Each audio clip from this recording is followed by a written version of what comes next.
How do you feel when you see plastics floating in the ocean? Unfortunately, what you see is only a small percentage of the real problem. Our species are in danger because of all the plastics in the ocean. But there is hope. By working with Econol, Sportswear of Tomorrow contributes to a cleaner planet. Econol recovers ghost fishing nets and other post-consumer plastics from our oceans and turn them into yarn again. The fabric mills we work with are all based in Europe, so we keep our carbon footprint low. We then print on these recycled fabrics using water-based inks. To keep the fabric leftovers to a minimum, we use special software. And whatever cannot be used is then sent to a special factory that produces other items.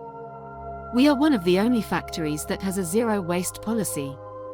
Sportswear of Tomorrow is the contract manufacturer to over 285 brands worldwide.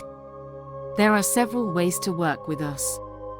Based on your tech packs or by working with styles we already developed.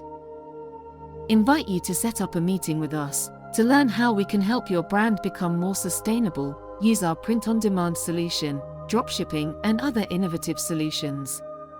We also aim to become the first open-source factory till the end of the year 2023. Join us in our movement, join us in making the planet cleaner. Together, we can turn old plastics into beautiful, functional garments again. Thank you.